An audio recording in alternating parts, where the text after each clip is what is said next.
it's quickly, I obviously got the truck, I obviously got the office, the warehouse, the staff, and it's easy to rest on your laurels, but like I'm just not there yet where I want to be at all. Yeah. Like I figure we're just getting started. So just for reference, how many projects are you working on right now? What is the extent of the projects that you're, for people that don't know you, for the people that are watching this that don't know who you are, that don't know Lapstone, just tell them like the extent of what you're doing right now. So right now our business model, I would say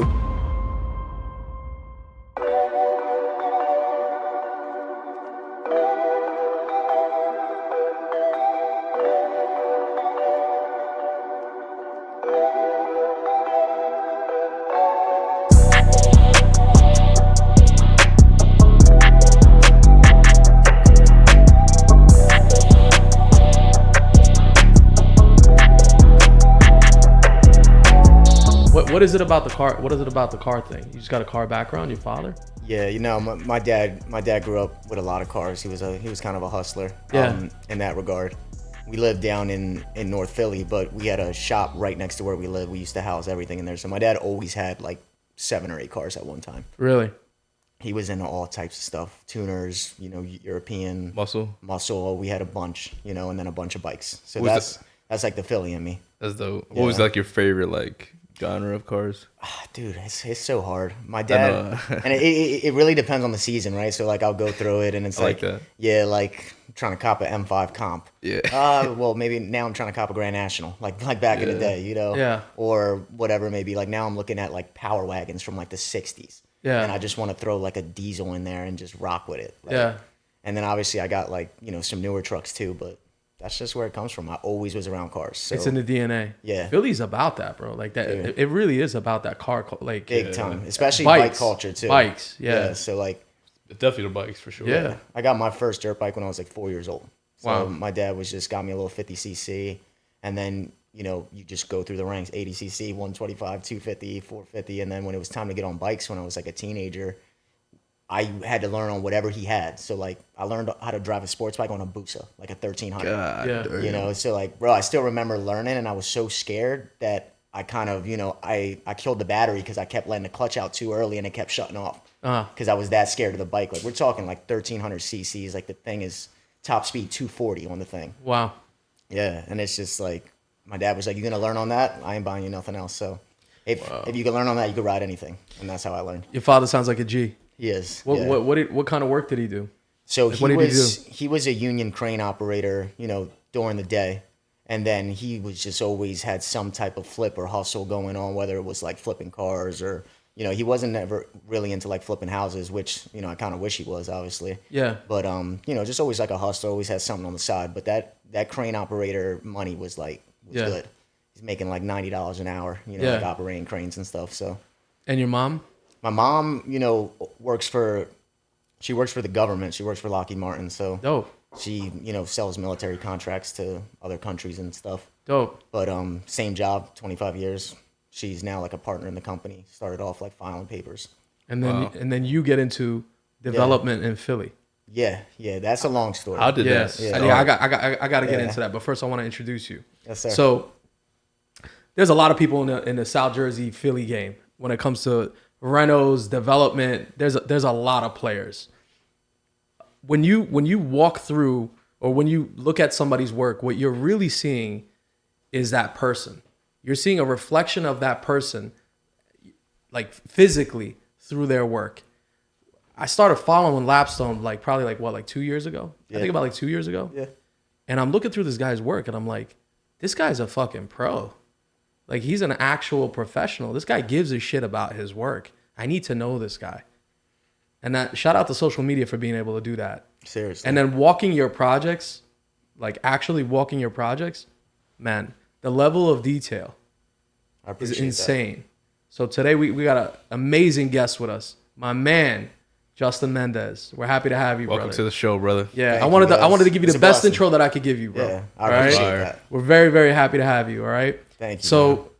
I want you to take me through your father he's got all these sides. It sounds like he was a crane operator. Your mom is working for this company. How do you get into developing property? Like, how does that happen? But before you do that, take me through like growing up in Philly and that whole situation. Yeah, man. So I mean, I grew up in Philly. You know, You got some hustle about you, and I can't figure out why. Always, oh, it comes from like my dad and his whole side of the family. Like, you know, everybody was always into something. You never quite knew what they were into, but everyone always had a couple dollars in their pocket. Yeah. So it was kind of like, you know, if you wanna get anything, you kind of got to put in the work. Like no one really was just giving me money, you Yeah. know. And for me, like I just used to watch my dad. Who was just a hustler in all forms of that definition of that word. You know what I'm saying? So, you know, I would see him wake up incredibly early, go do the crane thing, you know, go flip cars, go do whatever he had to do after work.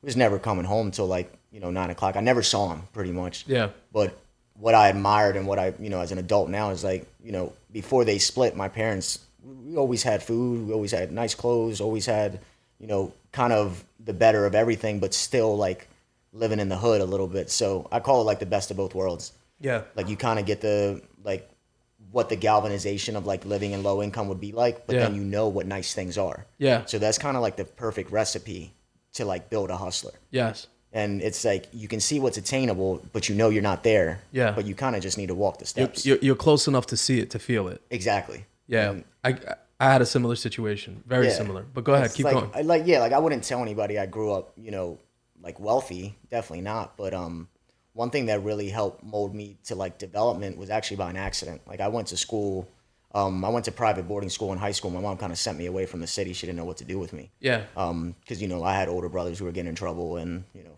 younger siblings who were getting in trouble.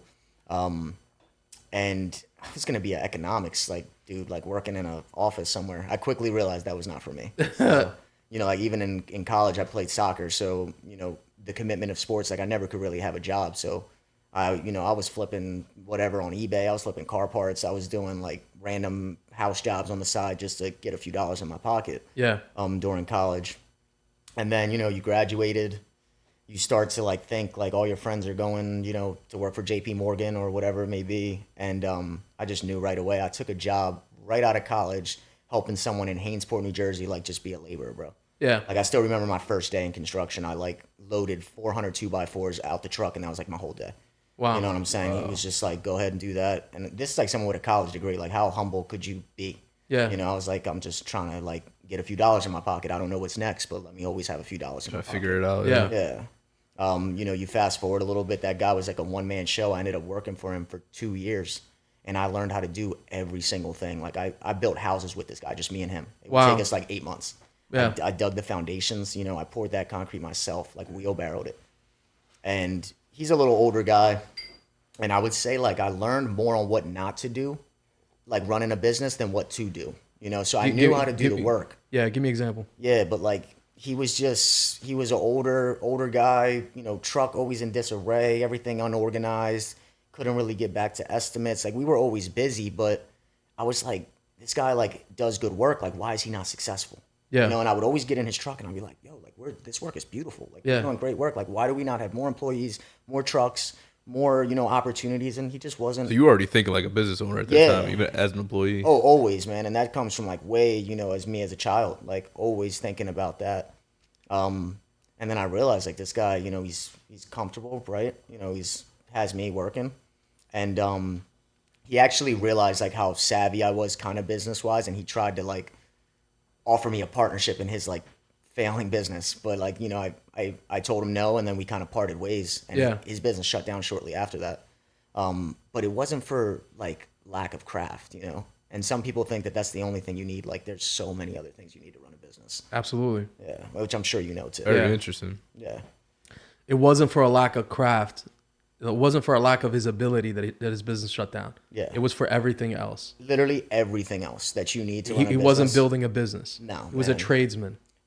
That's the best way to describe it. It was understand. it was a self-employed tradesman, and I was his helper. It had a wealth of benefits because obviously I still use that knowledge today. Yeah. To assess whatever I'm doing. Yeah, because you learn the work. Yeah, and I Yeah. think that that's valuable. There's a lot of people who become developers who know surface level about the work. Yeah. Like I literally know what it's like to like lug the stuff up the stairs, you know, to set the ladders up, to do all that. Like I've done that. I've hung off scaffolds, and I've tried to make sure that I didn't get stuck in that part of my life. Like I always was like, I'm doing this now, but I definitely won't always be doing this. So I've always been cooking. Like late at night, that's when I like, you know, I'm sure with you guys too, it's like the thoughts start to come and you Just had like a game plan for your life. yeah. And to be honest, it's like I just never stopped kind of dreaming. Like my head was always in the clouds. Like in school, I love it. you know, even working for this guy, like I'm focused on the task, but I'm just thinking like, yeah, one day I'm gonna drive this nice ass truck. You know, Absolutely. one day I'm gonna have my own company. I'm sure like today you're still like that. It seemed like Oh, that still, first. Yeah. bro, yeah. Like, and it's like sometimes you got to stop and smell the flowers, yeah, like for a second, but Right. it's quickly, you know, I obviously got the truck, I obviously got the office, the warehouse, the staff, and you know, it's easy to rest on your laurels, but like, I'm just not there yet where I want to be at all. Yeah. Like I figure we're just getting started. So it. just for reference, how many projects are you working on right now? What is the extent of the projects that you're, so for people that don't know you, for the people that are watching this that don't know who you are, that don't know Lapstone, just tell them like the extent of what you're doing right now. So right now, our business model, I would say we're general contractors, prime contractors who handle the entire process of large to small projects, ranging from individual contract values anywhere from like $60,000 to $800,000 projects. Renos. Yeah, renos, new constructions, all across the board. I would say that you know, Lapstone is a little bit of a hybrid model because we do a little bit of everything. Yeah. You know, a lot of other contractors specialize maybe just in new construction, maybe Yeah. just in add value rehabs.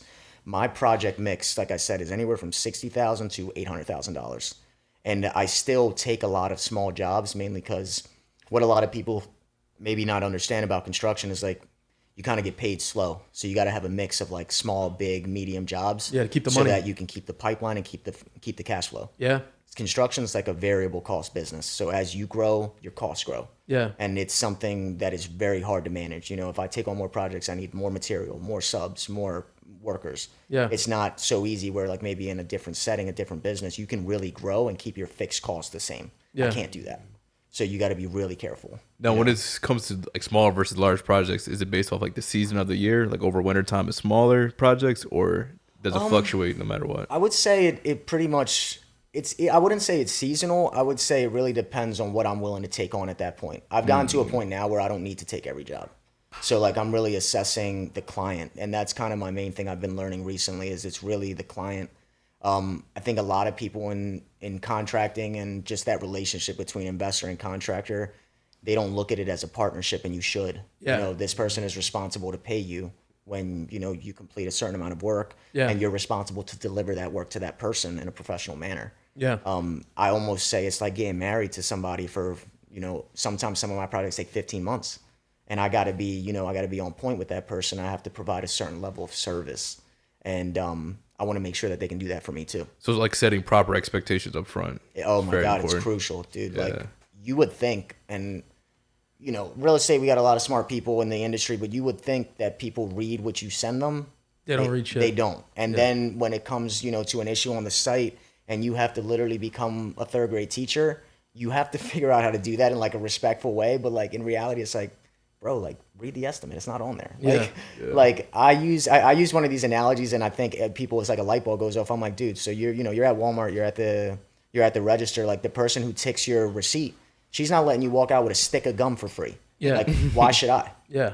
You know, and it's just like That's a good I'm an point. even smaller business. It's like it's even more important that I keep that revenue, you know? Yeah. And I'm not trying to nickel and dime people. I get it. But Yeah. at the same time, that's that partnership. Understanding that your partner had increased costs. Well, let's make sure he's covered, Yeah. you know? So you're working with that guy. I want to take a step back for a minute. You're working with that guy.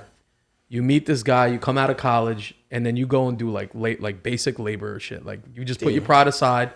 Such a fucking flower, bro. Like that is such a key. Humble. Like you now put that your I look pride back aside. on it, yeah. There's a lot of people that are not willing to do that. No. They're not willing to put their pride aside and just put their head down and do the fucking work. That's not, I think you glaze over it because that's just who you are. Yeah. And I think a lot of people that are like that are just like, yeah, so I just, you know, I wanted to learn, so I just fucking did whatever I had to do. That's not common. Not today, it's not. Dude, I would say, and this is at a time where, you know, for anybody that is kind of like me, and I think a lot of people are, it's like, you see your friends going to work for JP Morgan. You see your friends, and I'm over here lifting 2x4s, Yeah, bro. and they're asking you, what are you doing? You're like, I'm Yeah. lifting these 2x4s. And it's like, thank God, honestly, like my friend group from college and high school, like I went to a private high school up in Bucks County where like quality of character was actually really high. You know what I'm saying? I went to George School up in Newtown. Shout out George School.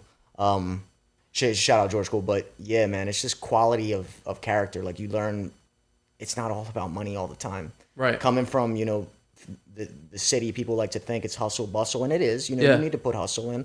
But comes to a certain point, people with money like that, like it's more like lay back and think for a second. Yes. And actually figure out how to play chess with Yes. people. Yes. Right? Because with anything we do, at least in my business too, I'm sure with you, like it takes a village to build these houses, man. Absolutely. There's 40 different people that touch these houses. Got to make sure all these people are happy. All these Yeah. people are compensated.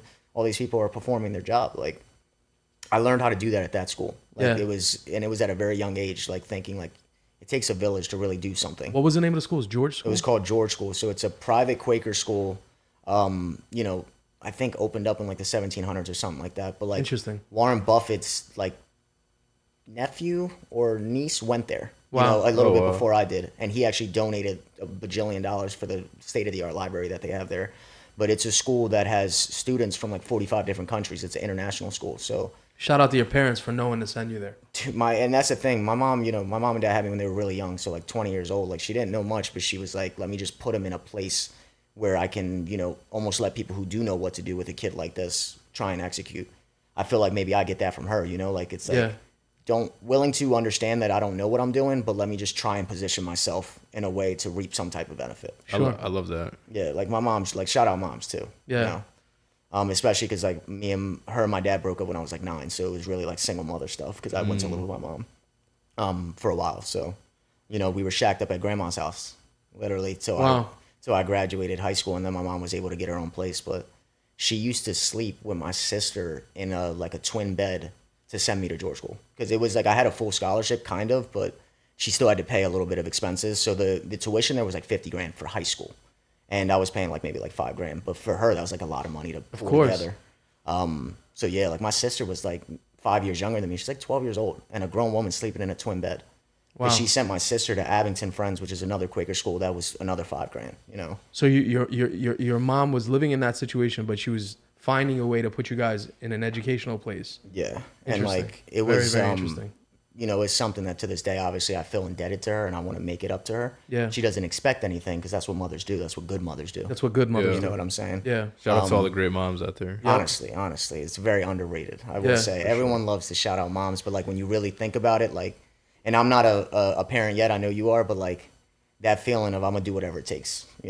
Like I almost want to feel that. Like I almost want to be able to soon give that to my kid and be like, whatever, I got you. Your mom's uncommon. There's not a lot of parents would make those kind of sacrifices to be able to put their kids in an educational place. I mean, especially 2 kids and coming, out of a marriage, and being a single mom. Shout out to her. You leave school, you get a job with this guy. How old are you right now? I am 29. You're young. 29 right You're now. young, Bro, you're dude. crushing it Yeah, in you're your fucking, 20s, you're bro. fucking doing Trying, it, dude. bro. So yeah, man, I think I got that job when I was like 22. I worked with him, till I was 24, and bro, like this was hell, man. Like I will say, like it was hell because like the work was always nice, but he wasn't really the nicest guy. Like Yeah. I'll be honest, like, and that was what I learned is that in business he was almost you couldn't even deal with him. Yeah. Because like I don't want to sound no type of way, but he was like an old white guy, Yeah. like a tad racist. Yeah. Throwing tools at me sometimes on the job and stuff, and I dealt with that for 2 years because I was Why did like, you deal with it for 2 years? because I've seen so many people quit their job, for stuff like that, but then not have a plan after. Yeah. And my mom always used to tell me, she was like, your work is actually like the most important thing. And I understand that at a deep level, like not what other people do. So like now that I hire and fire all the time, I see like the misalignment in values on people. So I see a lot of people where it's like, like if my son, may have a tummy ache or something, I ain't going to work. Like, fuck that job. You know what I'm saying? It's Yeah. like, bro, like that job feeds your kid. Like Yeah. that needs to be the opposite. You need to go drop it off with grandma Yeah. and you need to go to work. Yeah. Like unless your kid is like, had a major accident or something, that's how my mom raised me. It was like, They like, go to vilify work. their work. Yeah. And it's like, why? It's nonsense. Your work will almost, if you want to become an entrepreneur, if you want to do a business, your work will almost unlock that. So Yeah. you got to go through that. Yeah. So I'm like getting abused on the site. I'm getting in arguments with them sometimes, but I showed up every day, like every day.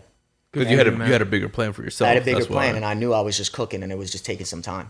Because like when I graduated, I had some student loans, and like those payments came like right away. Yeah. Right when you graduate, they give you like 2 months, and they're like, you better start paying that. Yeah. I resonate a lot with you, bro. Yeah. Very similar. Like Nah. I'm student loan debt, all that. you know, I've grinded through some bullshit, but I knew like this is building me to get to the next platform and to take off from there. And it was and that's kind of how I looked at it. But yeah, 2 years passed and it was getting almost unbearable. So I was like driving every day, had like a busted ass Acura TL back then, no AC. You know, I'm dealing with this guy and getting in my truck or my car, driving all the way back to Philly from Hainesport. You know, it started to get like crazy. So I'm like, I need to do something. I need to do something.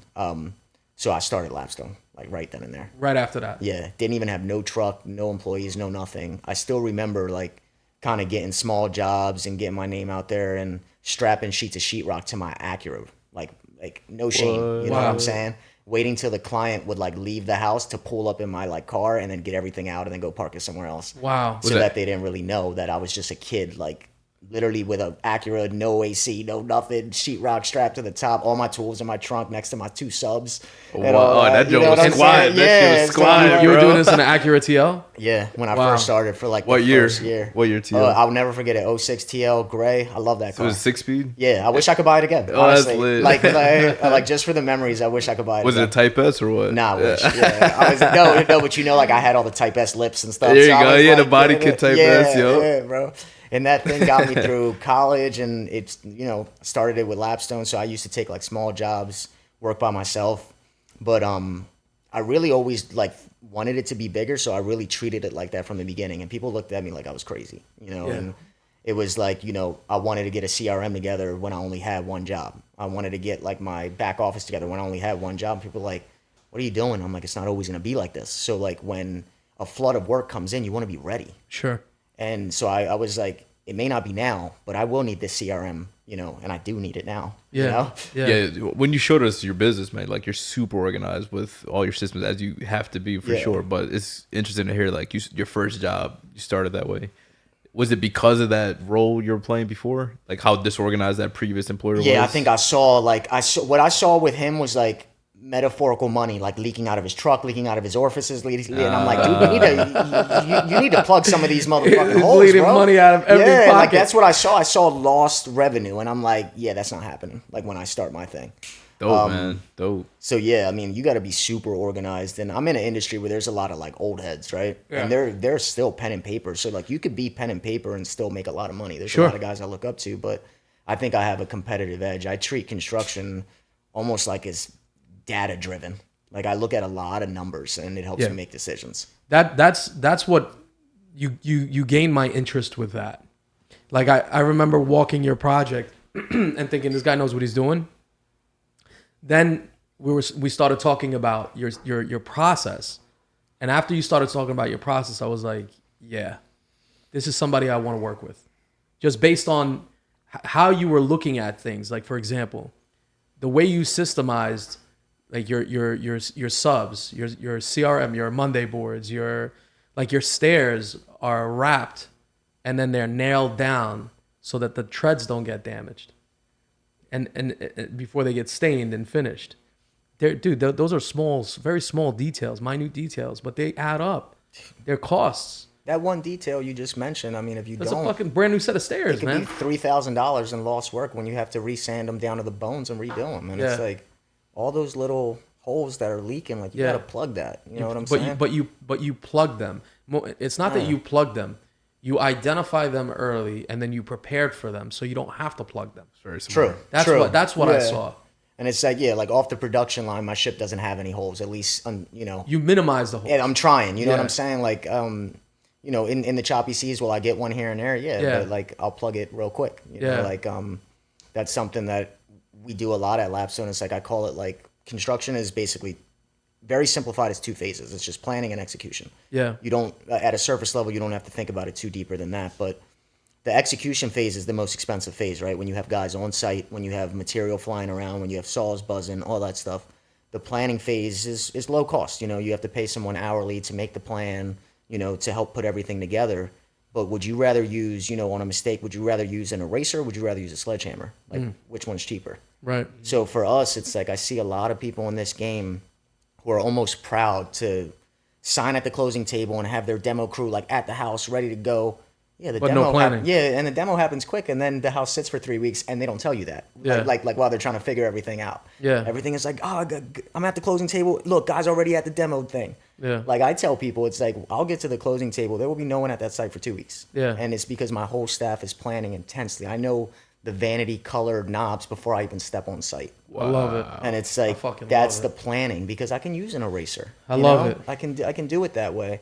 And some people are like, oh, nah, like I need someone to start quicker than that. And I'm like, yeah, but when my planning phase is longer, my execution phase is shorter. Sure. And, you know, there's another concept called like the window of doom in execution that we operate off of too. It's like you want that window to be open while you're executing and close it as soon as possible, right? Yeah. There's small stuff when you're doing a big job where, you know, if you leave the window of doom open, God forbid your engineer plans aren't correct, you know, whatever, and the house needs to sit for a little bit, inevitably there will be a problem that you didn't plan for. Yeah. The roof will start leaking. Yes. Material will get stolen. Yes. Like all this little stuff, it Yeah. adds up. You'll bleed. Yeah. You'll and bleed, it's like you'll death bleed by in- 1,000 cuts. You'll bleed sometimes slowly, and sometimes you'll gush. Yeah. Somebody will come in and cut the copper. And Somebody it- will do some shit that is like, fuck. Now we're behind schedule, like way behind schedule. And it's like I tell clients all the time, like, do things happen on your end where financing may get messed up or something like that? But I'm on them in the sense where, yo, the window of doom is open. Nothing's happening at the house. Like I work in Philly, you know, people are eyeing this thing up almost like a juicy melon. Yeah, Like, yeah. You know, like they want to come in here and take this stuff. And,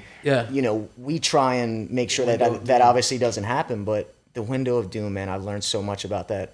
Yeah. Because contractors think when you're not working at a job, you're not losing money or nothing can happen. Like, no, like I want my jobs, someone there every day working and get it done. It's like an open wound. Yeah. You got to close that thing as quick as possible. So you pull up in the TL with the sheetrock on the roof. Yeah. The tools are in the trunk. Yes. With My the man- with the 212s in the Yeah, 212's quaking. And that shit is quiet, bro. yeah. My man said I wait for the homeowner to leave so I can pull up and bring the materials in. Man, I love that shit, bro. I still Yo, remember. listen. Real recognize real. I love that shit, bro. You hear like- me? And then, a side note about that, like I still remember the very first job was like my mom was helping me. She, you know, I didn't have any car insurance because like it was still under my grandpa's like name. My grandpa used to help me out with my car and stuff. And I wanted to rent a van so that the person didn't know I didn't have a work truck. So my mom like rented me the van and was like sitting in the car with me, you know, like because I guess back then I was too young to even rent the van by myself. So it was like, How old are you at this time? How old are you? like 23, 24 years old. Wow. And Respect, bro. yeah, like mom, again, shout out mom, because she's like renting me stuff, like, and she gave me my first like $1,000. That's all she had to like go get a van. And I bought this busted box truck again that I wish I still had for the memories, but you know, $1,000. And then that was like the real beginning. You know, I had a little van, I had tools and stuff, but it was still busted. It said like another company's name on it. I couldn't even afford to like get that. They're like, I thought you were Lapstone. This says like plumbing. I'm like, yeah, That's my yeah. cousin. That's my cousin. Yeah, like I would literally say like that's our plumbing arm. You know, like I'll be like that's our plumbing arm. I just showed up here today like that. Don't worry. I'm like, I got it. James funny. Harden step back, bro. Yeah, bro. Literally, I was like, yeah, like don't worry about that. I'm gonna get your work done. You're taking small jobs. Yeah. Odds and end jobs. Yeah. Okay. How long are you taking small odds and ends jobs before you start taking serious jobs? I would say honestly, it happened pretty quickly, and I think that one thing that really happened was I made a connection with somebody who was a big wholesaler, and that's how I got into like investment construction. There's a like a national company called New Western. Shout out them too. By the way. Yeah, I'm familiar. You know, they're a sponsor on one of my events coming up. So I give them a lot of credit because what happened was they started to attach my bid to every single like deal that they pushed out. So you know, and I'm sure a lot of you know wholesalers and a lot of big guys like you want to wrap it up in a bow for them. Like you don't want them to have to think about anything. Here, take it and go. Yeah. And that's kind of what New Western did. So they would be like, you know, because they dealt with a lot of out of state investors. They'd be like, well, I don't have a contract. They're like, well, we already have one for you. Yeah. He's right here. Yeah. And I started to do little rehabs. Like I remember one of the first ones I did, duplex conversion, massive. Charged them like 40 grand. I wouldn't touch that job for less than 160 today. So Wow. like, I didn't know what I was doing. You know what I was saying? But I was Yeah. like, I kept thinking like, if I just keep selling, I can figure it out. And I Yeah. realized that, you know, a good salesman understands like sales cures all sins. Absolutely. Like if you can keep revenue coming in the door, you can start to fix the problems as you go. You know, like that. and so like it's really easy as a business owner in anything to get caught in the weeds, right? To like, you know, get caught in organizing your shop or get caught in doing all that stuff, and then you forget about the most important part. Yeah, Which is just the getting selling. revenue in the door. Yeah. And So when you have like in-state versus out-of-state clients, is there a big difference there, or as long as expectations are clear. Expectations are clear, and you know, I again, like right away, even that first job I had, Monday.com, I had the CRM, and like people would think I was crazy, and I was like, it's helped me keep organized, and I identified as a contractor, like, what are the major things? Like as a contractor, you almost start behind the ball. People think you're a liar, people think you're a cheat, and people think you're gonna run away with their money. Yeah. So my thing is, I was like, how do I create trust with these people? Transparency. Yeah, and just letting them see. I'm like, yo, my team operates off the same thing that you see, which is Monday.com, same estimate. My estimates come in order of operation. I tell the people, I'm like, yo, my estimate is like a roadmap for everybody, for you, for me, for my PM. That's why it's so important for it to be so detailed. Right. So if something's not in there, it's not in there for a reason. Right. You know, like I thought about this, and that's kind of where I came from in that regard. And then the business has started to really come in because I dispelled those 2 myths right away. I communicated and I finished. How did you link up with the guy, like your New Western situation? Tell me about that's that. I like that. Yeah, tell me about that. I mean, dude, he's just. It was a guy named Vincent Bernuto who now works for like Backflip, like one of those big hard money. You know lenders. Backflip? What the? Yeah, I've never used them, but a lot of people rave about them now. Small world. Yeah, so like Vincent Bernuto now works for Backflip, but he used to work for New Western, and I'm pretty sure it was like a cold call. Just answered the phone. That's a whole nother side. You called him or he called you? He called me, and he was like, he called hey. you looking for a GC. Yeah, just looking for a GC because I always marketed myself as a GC, even though like back then I was doing like paint jobs. Like seriously, I was like pulling up and painting them myself. Yeah. So you know, gave him a bid. The first one went well with the investors. Second one went well. They all started to go really well. Yeah. And I started to have more jobs than I could really do. So my COO is my cousin, and he is an Army brat. So he lived in Georgia, and he was a low voltage electrician. Yeah. And he'll see this. So shout out Eli too. The trust that he had in me when I called him one day and said, I need help. I need you to quit your job and come up and work with me. He was there the next week. Wow. He quit his job in Georgia, had a full trust in me, and was like, yeah, let's do it. So it was just me and him, me and my cousin in this busted ass truck, just like doing the work for probably like 2 years. We would get out and we would do the work. Wow. And you know, I still remember taking jobs up in, like, I took a job in Manhattan, bro. Like my ambition had no like bounds. Yeah, I took a job in Manhattan that I had no business doing. You know, like we're talking like literally Lower East Side, like. Damn. And I realized over Your time, insurance was not covering no, that. yeah, bro. My man could have fucked up the door and lost his life. Bro, I could have, yeah. Bro, I like, long story short, I ended up getting in like litigation with that lady and everything because like I feel like she took advantage of me as a young business owner. She knew she was getting like a crazy deal. Cause, She was like pouncing on you. Too. yeah, almost, bro. And it was like I didn't think that could even happen in business. I thought the business owner, you know, controls the client, but like that's not always the case. Yeah. You know what I'm saying? The business owner should control the situation, but I didn't that time, and it was another learning curve. Bro, like it was 2 bathrooms. She lived on the 21st floor, redoing the whole hardwood, the paint. I realized after talking to a friend who does business up there, that job should have been $250,000. I charged her like $32,000.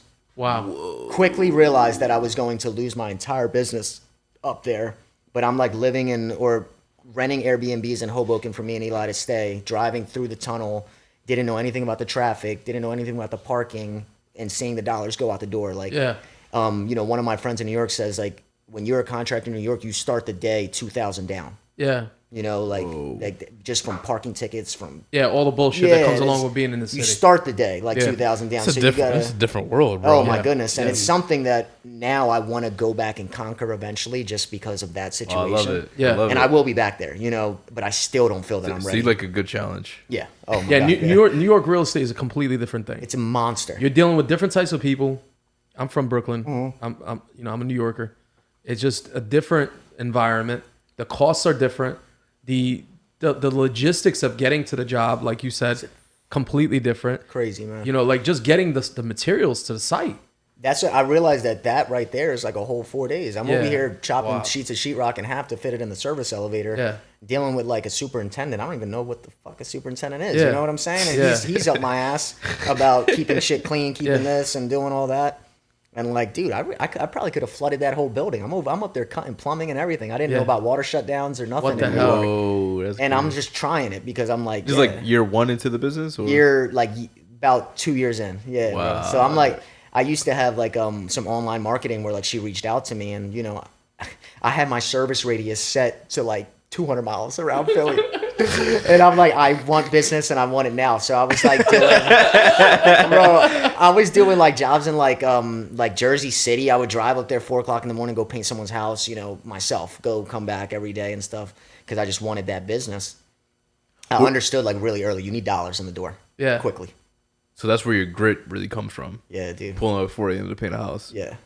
Like There's no going back. Yeah, that's what I was like. I didn't really have like it wasn't like there was no option that whether it was gonna work or not. I knew it was gonna work eventually. You had to roll a 6, bro. Dude, oh my god, I'm no stranger to like just hard work like that. Salute, man. Salute. It was nuts. Like I still laugh at that New York job, man. That was crazy. That's the story, man. Yeah, man. I could have flooded the whole building. You get past the New York job. Barely. You barely get past Yeah. it. You figure out how to fucking quote jobs correctly.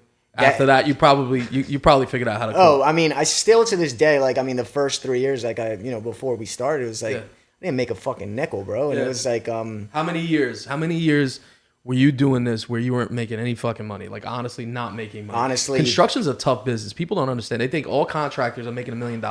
They are not. It's a low margin business. Like, it's a very low margin the business. average, like, especially on big jobs, right? Like, I read and I study now. It's like the average that like a big company will make, it's like 4% on a job, like net, like 4 or 5%. What? And that's if they do it right? Imagine if they mess up something, that money's out the door. Yeah. Like you can't make mistakes in construction like 4% on like how long of a time frame? I would say, on on big jobs, that 4% will be like, on a 12-month project. Yeah. What? And the project will be, $800,000. So it sounds like a lot of money, but it really isn't. We make a little off a lot. Yeah. If that makes sense. Yeah, but managing that quantity, that amount of jobs at that small of a margin, you got to be a tactician and to understand Exactly. that. You have to be. That's that's the thing that people have. Everybody watching, you have to understand this. 4% on $800,000, $32,000. It's not really like it's not money. It's what I'm saying? not at all. Not when you can have. Not when labor costs are crazy. Not Material, when everything, man. Yeah, like things just disappear.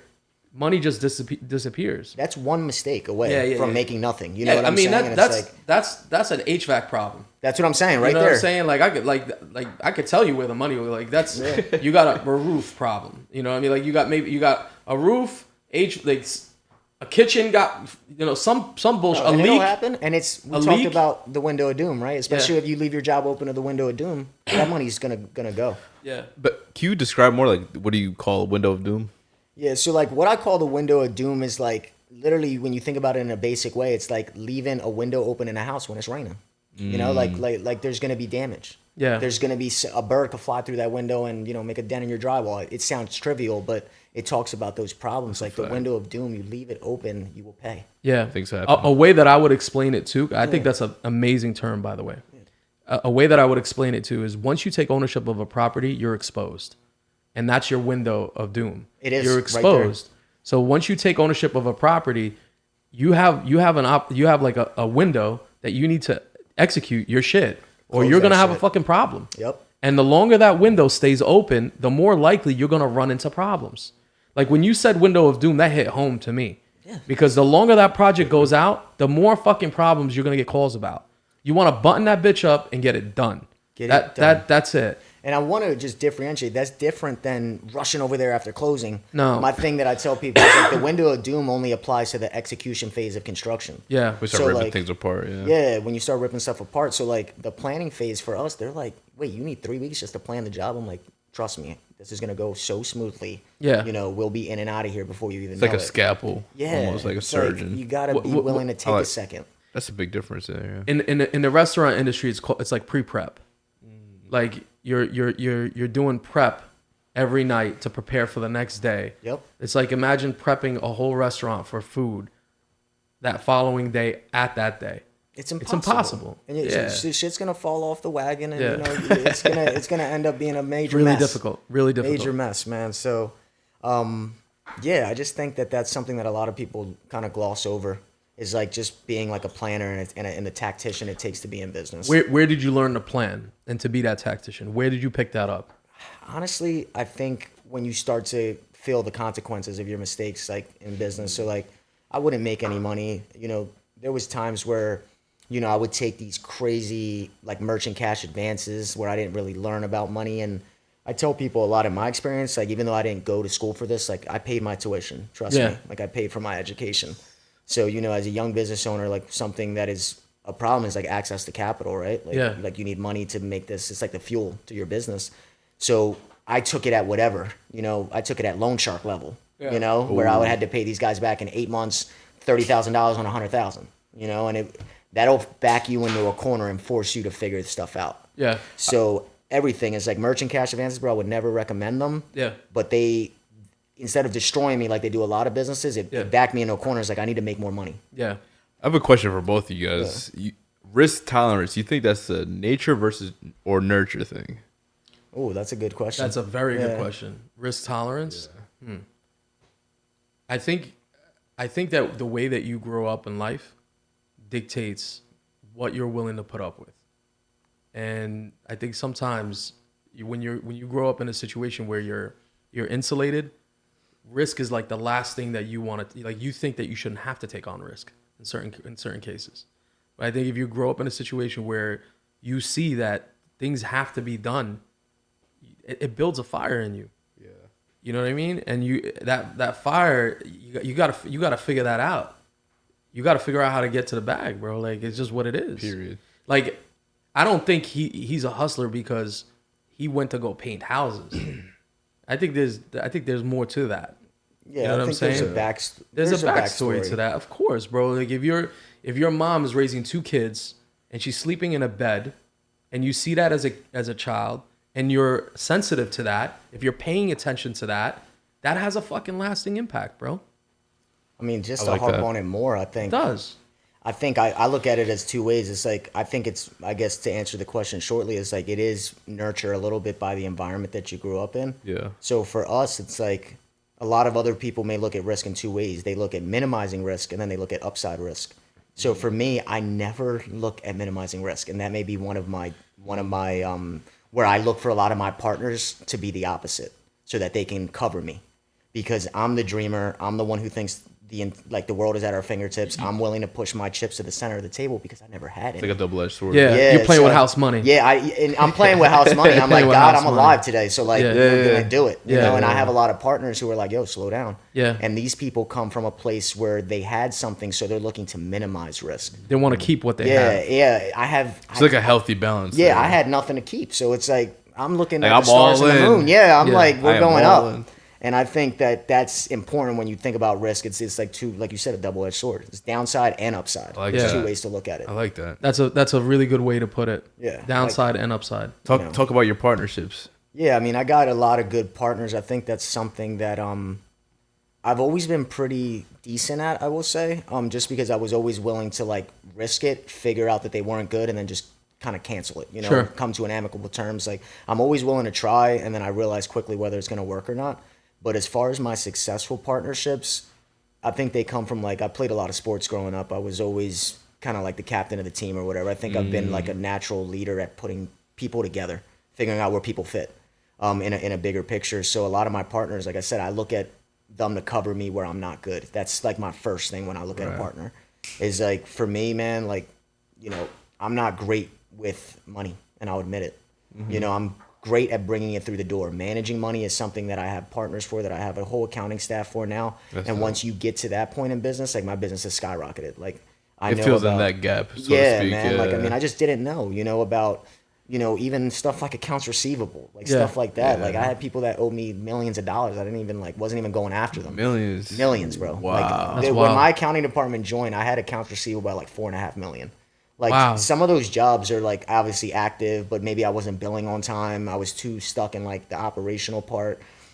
So for example, like Eli, me and him have always been very close as children, but he's always been the opposite of me. So, and he's willing to accept that. And that's something that like, I feel like partnerships, they're not, everyone wants to be the main star. And it's like Eli almost understands that like on the surface, I may be the main star, but I'm like the visionary of the company, but Eli makes the trains run on time. Amazing. Yeah, Eli makes the trains run on time, and that's what you need. You need someone who can execute a vision if you're a visionary. The thing about it is Eli accepts that role, and that's where like almost people would think and me and Eli don't give a fuck who looks at it which way, what. We're both getting money. We're both Yeah. happy Getting with money, each bro. other. But some people may think, okay, like Justin's the alpha, Eli's the beta. Yeah. That's not the case behind the scenes. Eli, when it comes to operations, I defer to Eli. Yeah. Now, like Eli's become a better field manager, a better job organizer, a better planner than I have. Yeah. And it's because I was willing to say, hey, you do this. Let me focus on sales, getting bigger jobs, getting bigger contracts, you know, trying to grow this business revenue-wise, cash-wise, you know, pipeline, whatever. Understood that so early. Our efforts, there's no like, I'm doing more than him, he's doing more than me. We're doing what it takes to make this business grow. That's And amazing. you can't like slice that up. Too many people are trying to slice that up and get dollar for dollar. Yeah. It's the whole thing about Yeah. money. It's like, dude, like me and Eli, we weren't thinking about money. We're thinking about like our dream, honestly, bro, and it keeps us, you know, going is like, bro, I need this office on Market Street. I need a big development arm. You know, I want to pull up in a fucking Maybach down in the thing.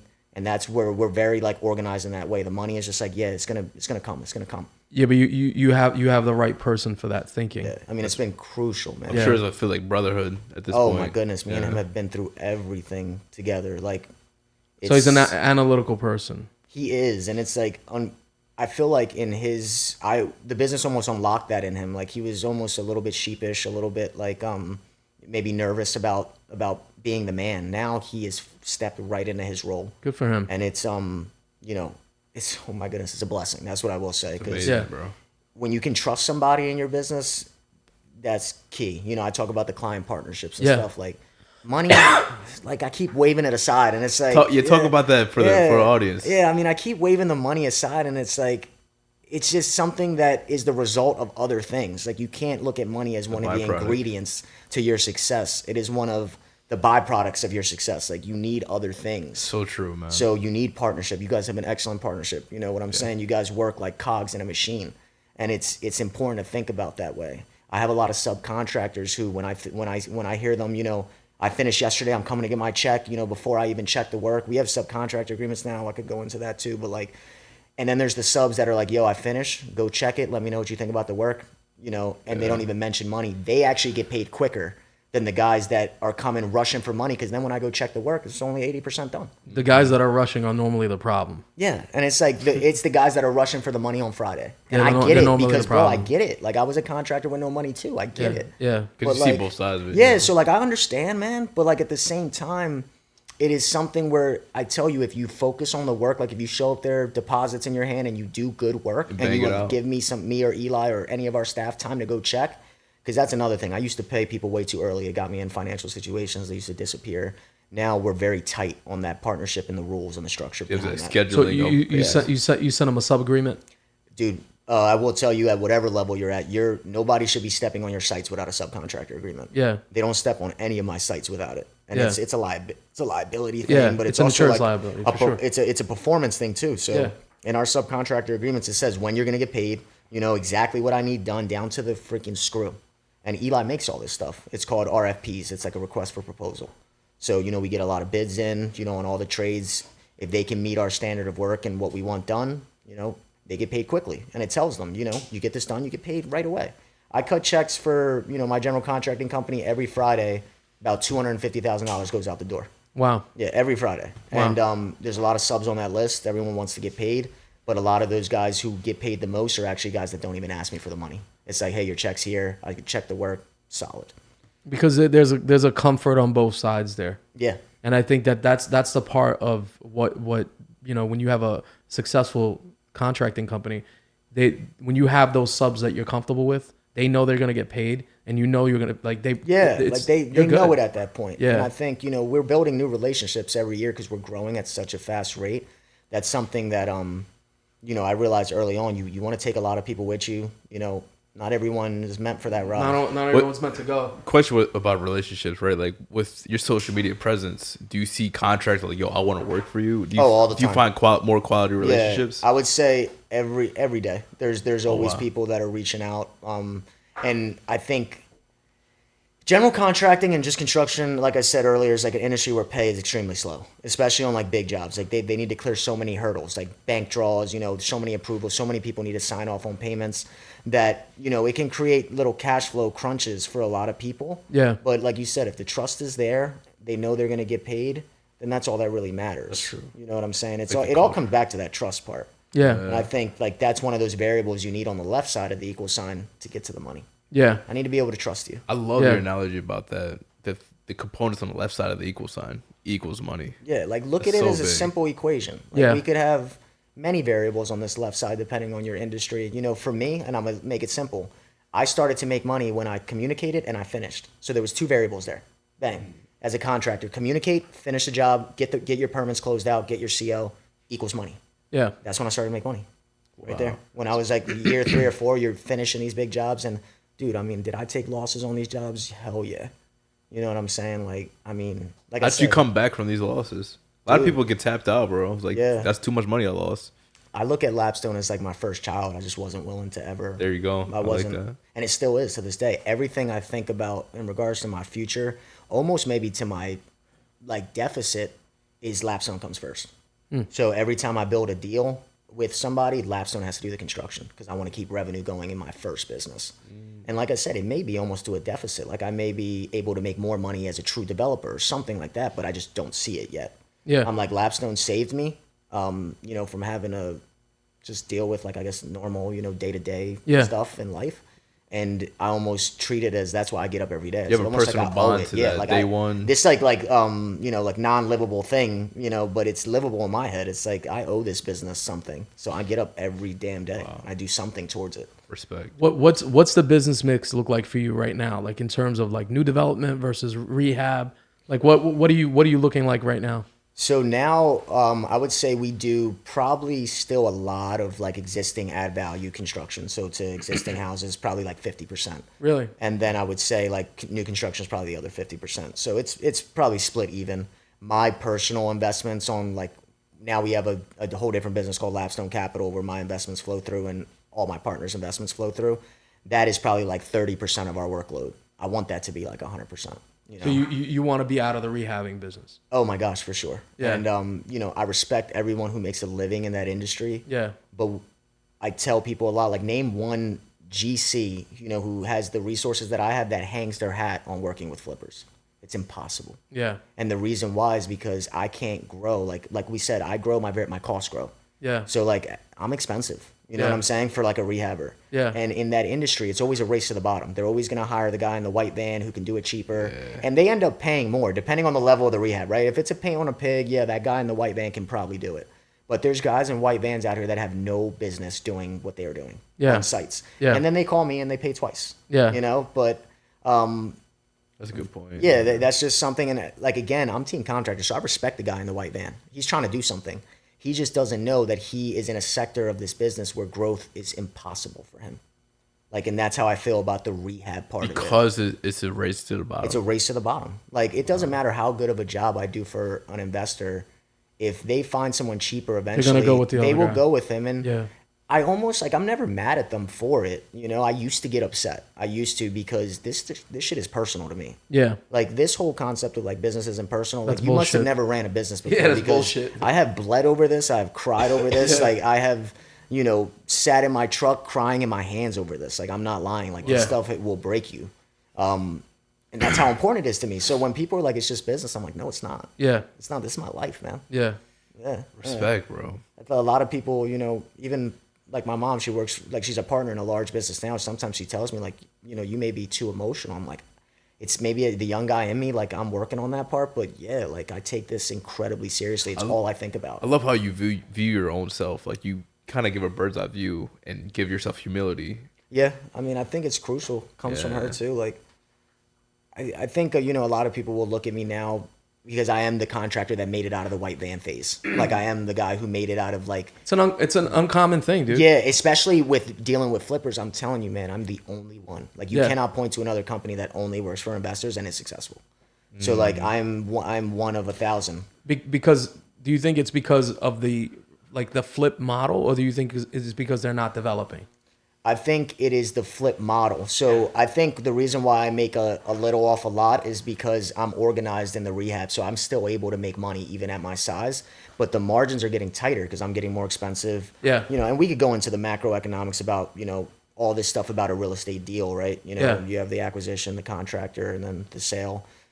contractor holds the project for like 80% of its life cycle. Yeah. We take all the liability. If the HVAC goes out even after you sell it, I got to go fix it. Yeah. Like, not you. Yeah. And, we get paid the least. How does that make sense? Yeah. And it's the flipping model. But when you go to development, contractors are respected a lot more in development because you're dealing with people who know what it takes, like, at least on a surface level. Like, they don't want their tile guy wiring up their house. Yeah. You know what I'm saying? Like, they actually don't want that. Yeah. So, like, a flipper will be like, hey, can you do it all? He's like, yeah, I could do it all. I could do it all shitty, though. Yeah. And he doesn't tell you that part, So when you go for a home inspection and your whole panel needs to get rewired and then you lose the sale, all because you just didn't want to pay the specialist to do this work. Because, dude, construction is no joke. You know what I'm saying? Like, no joke. Like, HVAC hooked up incorrectly, CO2, I could kill you at night. You know what I'm saying? I could literally kill you. Like, do you go to your doctor and say that you want a cheaper operation? Yeah. Like, hell no. Especially when you're trying to sell something to somebody else, right? Yeah. Like, I know so many flippers who will do the whole thing on social media and stuff. They're not telling you that, they're probably getting sued from a house they sold, a year ago where they didn't do anything right. Yeah. And they're like, yeah, now I owe this person $100,000. There goes all my the profit off that. The stakes are high, man, because the end product is you're going to have someone live in that property. Dude, you got to take that serious as hell. You have to. So what are the margins like on the development side? Like, what's the difference on the development side? I would say development side, we make like above 10%, which is obviously way different. It's almost double. Yeah. And it's because the development side is that much better, yeah? It's that much better because projects are longer, so we do everything off percentages, right? So, projects a little longer, obviously price is a little longer, so our development fees go up. Like, that's one thing is that we charge development fees, which is common. Yeah, there it is. So you can fee up development. Yeah. And I do sometimes. Like, I'll send a rehab estimate, and there'll be like a office administrative fee, a development fee, and they'll be like, "What are all these fees?" I'm like, "That's all the work that goes into the job that's not necessarily on the site." Yeah. Oh man, I'm not going with you. I'm gonna go with Joe Smo, who gave me a 1-page estimate. Yeah. In a crayon, build a house. And then that same person comes back to me, "Yo, this guy fucked me," and I'm like, "Well, do you have a lawyer? Like show me the contract you signed." And I'm like, "Yeah, you're fucked." Yeah. like. This guy literally said, "I'm going to build you a house, $250,000." He didn't say anything about how he was going to do it, when he was going to do it, time, nothing. Yeah. Who would sign that? But there's people out there. Yeah. That will sign anything, right? And I'm sure you guys know. If they're inexperienced, they'll sign anything. Well, yeah. Myself, I'm inexperienced when it comes to rehab, so I'm one of those guys. So thank God I have Mohammed to my side, bro. Sign. Like this looks great. Let me sign this contract. Yeah, it's like, hold up a second. Get clapped. Because, I tell people, we send the contracts out, bro, and they're not skewed to me at all. They protect both of us. Yeah. Like, honestly, like, there's stuff in there where if I don't perform, there's consequences. And I put that in there. Yeah. So, like, I'm willing to stand by. Transparency is a very big thing for you. Huge, I love man. that. It's huge. Talk about your relationship building on the development side. Like, I feel like you're going from lapstone construction to lapstone development. Yeah, is that accurate? Is that where you want to be? That's exactly the road that we're trying to take. Honestly, I think that's a great move for you. Yeah. Just based on the numbers and then based on the work that you're doing, the whole thing, honestly, the process building, all of it.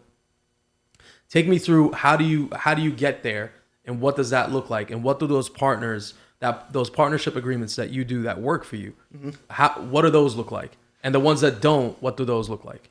So I would say, I've been in tons of rooms making deals with, a lot of developers and a lot of potential partners, and the one thing that never gets it off the ground is where it's people counting other people's money at the table. And they're pocket watching. You never get off the ground. I just don't understand. Like, I'm so focused on my piece that I don't, like, with the wholesalers, right? Like, you guys are obligated and should get every dollar for whatever fee that you want, right? So some people will look at a HUD after they buy it and be like, "Damn, this wholesaler made like $90,000 off me. Did the deal still work for you?" Yeah. If that's a yes, then mind your fucking business. Yes. You know what I'm saying, bro? Yes. I'm not mad at you. I'm really not. If I know that I'm still going to make my $80,000 off my flip, I don't give a fuck. Not only that, should you not be mad, it's not your concern. The numbers work. Yeah. The numbers pencil out, and that's what you agreed to. So for me, on the development side, a lot of partnerships don't work because I am the developer and I'm the contractor. Yeah. So they can't get over me making money at two stops. Yeah. I'm playing two positions. Yeah.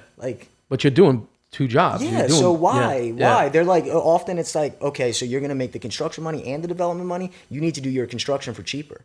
well, I'm doing my first child a disservice then. Yeah. Because now I'm loading them up with jobs that aren't going to make any money. It's probably an insecurity on their part for not underwriting properly. Yeah. Do you Probably think stretch, so? but do you bid out the jobs Honestly. to different GCs? Do you do that? Like what? I keep it all in house for any construction project because that's like That's I said, the value. Lapstone's my first child, so I know like I'm even willing to take less on the development side because I know I'm gonna make money on the Yeah. construction. I'm not gonna fool anybody, you Yeah. know, and I should. Yeah. You know, like telling a contractor to do stuff at cost to get his stuff in the deal, it's a recipe for disaster because inevitably you will get an unhappy contractor working on a project where he's not making money. Do you And- really want that? Somebody who's responsible for 80% of your project? Yeah. Keep this motherfucker happy Yeah. to come to your job site. I deal with this a lot. Like it's like stop cutting them. Then they think, you know, fuck Mohammed. I don't need like I'm gonna just Yeah. throw this floor in. Fuck him. You Yeah. know what I'm saying? Like that's a big point. They get bitter and they start doing dumb shit. yeah, and it's Yeah. like so many times I deal with like inexperienced guys. Well, they'll hit me and they'll be like, yeah, like I got the sub to come in like $6,000 less, and I'm like, he ain't doing a good job for you, bro. In fact, he's probably gonna take your deposit and never show up again. You know what I'm So saying? they throw that Like- in your face. You already know. and like, I already know. I'm like, bogus. yeah, like this is bogus. Sellers bro. do the Like- same shit. Like, oh, I got an offer that's gonna 3x more. I'm like, bro, where's he at? Take that Exactly, offer. bro. And What it's we- like the what we same talking thing. about? So those partnerships, that's like the one thing that will not even get you out the door. It's like I literally do not care. Like for example, I deal with some partners where they're agents, right? Make your commission, bro. Yeah. I don't give a fuck. Yeah. Like at the end, they're like, oh, should I like, you know, only do 1%? I'm like, no, 5%. Yeah. Like whatever it is, because for me, I don't even do deals if Lapstone can't get paid because that's like my barometer, right? Yeah. I'm like, if you have to skimp out on hiring a good GC, it's not a good deal. Yeah. It's just not. So like, The deal doesn't pencil out. yeah, I'm operating, and because I'm a contractor, so obviously I'm a little biased, but we do hold the project for the majority of its life cycle. So it's like I need to make sure I'm making money there. It's a lot of time and effort goes into this house shit, you know? Absolutely. Dude, I walked your projects, man. No joke. Bro. It's No a joke. ton of planning, ton of effort, and on the two jobs I showed you guys, one was for a client. I'm happy. I'm getting paid. You know, he's paying me. We had 2 change orders on the job. It wasn't like, oh my fucking god. Like sometimes change orders, man. You think World War III just opened up. What do you mean by Yeah. change orders? So For the on audience. rehabs especially, like a lot of inexperienced investors will fill out a hard money budget with no contingency, and some people are doing these projects with no cushion at all, and they have Yeah. no business doing it. You Yeah. know what I'm saying? Like on the rehabs, and this is what happens with the guys in the white van, and they get bitter, they don't want to work for you anymore. Is when there's a you know, an unforeseen cost, and it is provable, and it is black and white. Yeah. You need to pay the man. Yeah. And that's where I lose a lot of relationships, and I'm thankful for it, right? So like if I have to give a change order to a client, and it barely happens on new construction because you can foresee the variables. It's more like the rehabs. Right, Yeah. right. So I mean, are there change orders on new construction? Yeah, but sometimes they're preference things. It's not like, you know, this popped up. Nothing's Right. popping up. You know, I know I framed On my a house. development. like, Build that shit ground up. Exactly. Like the plan was clear. So, but with the rehabs, there's stuff, and some people are willing to burn a whole bridge, and I try and put it in perspective, right? Suppose I send you a $5,000 change order. You're like $5,000. If it's a $150,000 job, it's like 3%. Yeah. Like come on, like let's put it into perspective. Right. So I like you that. have good clients where it's like, yeah, I understand. If I asked you for 20% change order, yes, flags up, let's Sure. figure this shit out. Yeah. But a lot of times it's like, yeah, I charged you for 200 sheets of sheetrock. We had to put in 230. You owe me those 30 sheets. That's it. 3% is super reasonable for sure. Yeah. So they get caught up in the construction aspect of it where they Yeah. don't understand that there's contingency. Especially that's probably more on the flip side. it's definitely, like I said, on the new construction, have I had change orders? Yeah, but it's like, it's more like, Those are preference. yeah, I want this higher end floor. Yeah. I want this different cabinet. And yeah, Yeah. those type of people are willing to pay because they know it's like They extra. know what they Yeah. want. Yeah. But on the flip side, you're gonna get more change orders because there's unforeseen expenses. Yeah. And So and there's you things that will. come up that you don't expect, and a GC can't take. Like if you open up the walls and there's termite damage in those walls, you're gonna have to fucking reframe. Yeah. There's nothing to talk about. I like your approach. Like, throw it out. Yeah, Throw it out. I like I mean that's Yeah. what I that's Bro, the up way front. I'm- Like, just throw it out. I Yeah. would all too, day. and then Yeah. you know, home inspection time, you're not gonna have no issues and Yeah. stuff. Because what happens, what I get into, and I think when I was losing money, is that I almost felt bad for these investors. I was like eating their cost, man. And you'll lose a lot of, you know, those clients when you're at my level now. When I have like a whole accounting department behind me, where they're like, no, like, you know, we're getting these change orders. When I first got them, I told you it was like $4.5 million of accounts receivable. That's And then wild. another 250,000 in captured change orders, like that I just had on the street that I like didn't even know about. Wow. You know, and like a lot of those clients, when they get those emails from the accounting department, hey, you owe us this for this charge, and we're proving it on the plans and everything that the scope is not what it is. Did you get accounting because you had a feeling that people owed you money? No, I got accounting because I realized this was getting very big very quickly. Gotcha. And I cannot manage money well. Yeah. So when you say accounting, you hired a bookkeeper. Give me an example of what an accounting department looks like. So for me, what I decided when I was hiring is I initially was interviewing just accountants, and I was gonna have them folded in my staff. Yeah. So I was gonna have to create CRMs. I was gonna have to create SOPs for them, and I don't know what the fuck I'm doing. Right. And I think you guys can probably see it now. I'm really quick to know when I don't know what the fuck I'm doing. So Yeah. I will admit that to a lot of people. And then I decided to outsource the whole thing to a firm.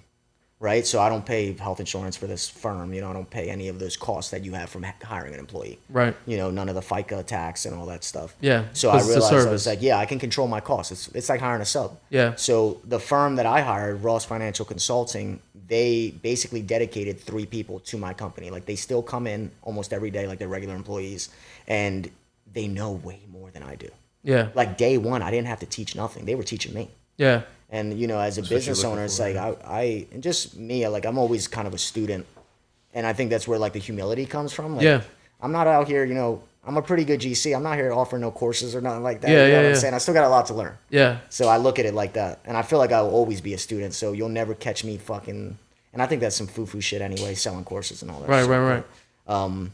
You know, because I feel like if you give away the value, it's one of those things where like if you're not thinking about the money first, you will get money. If you give away the value, like if you give away the knowledge for free here, you know what Yeah. I'm saying? Someone's gonna use that knowledge, you know, get successful, come back to you, partner with you, do all that, and then it's over. You know, and then I agree. money comes in. I agree, but there's also I'm learning. I'm a student too. Yeah. Like I know when to turn it off and just listen, and I'm learning that when you give away things for free, people don't value them sometimes. Mm-hmm.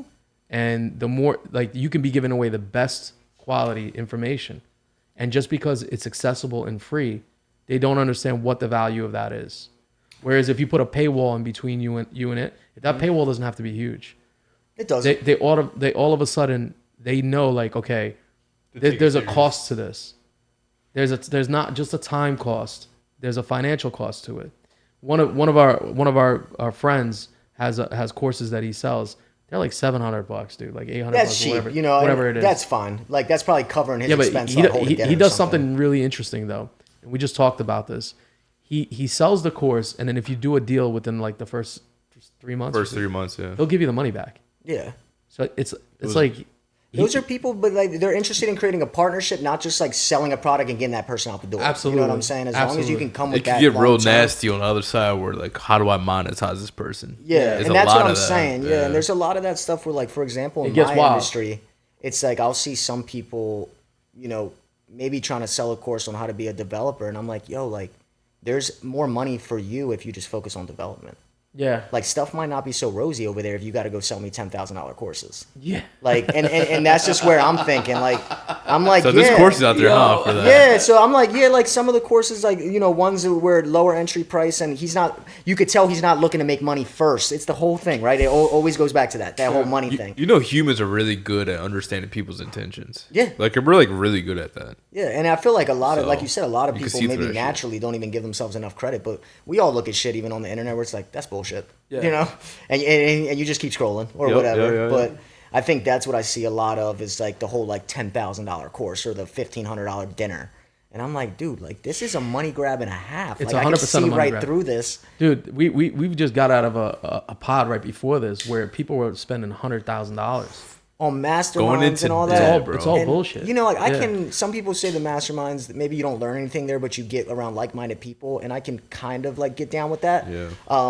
But yeah, man, I'm just The, like, the masterminds, those are a little different. These guys are just selling bullshit courses Yeah. for $100,000. You can't even call them on the phone. Like you can't even get. They, Can't even get they them don't on even the know how to. phone. They don't know how to run comps. They don't know how to pull an ARV on a property at the end of the course. Yikes. Like that's wild, dude. Yikes. it's like I know people who have actually taken like, you know, what's that guy with the frosty hair, fucking Ryan Pineda or whatever. Yeah. It's like, I'm not a hater, so I Yeah. don't know what he's up to, but I know people that have been in that course and they have been severely disappointed. Like Yeah. like you said, you can't even get him on the phone. Yeah. He's supposed to like edit videos for you. They don't come for like 4 weeks or whatever, you know. Talk about your experience with like social media presence in business. You do an interesting thing. He does an interesting thing with social media. He has like an actual production. Yeah. Like I love your videos. Thank you, bro. That's actually one of the things that drew me to you. Like I saw you didn't just take a video of the property. You produced a video It's reel. like a movie. It's Yeah. every time, and it's dope. For me. It's like again, not thinking about like how to monetize. No, you're something you're right brand away. oriented. Yeah, it's very brand oriented. Yeah. And you know, for me, I have a photographer full time. Like, Yeah. he works just for me, so he gets paid just like anyone else in my staff. And what I found is that, again, with the contractor stuff, like having like a body of work to show, like I think on my Instagram and stuff, you don't ever see me like trying to push to sell a job.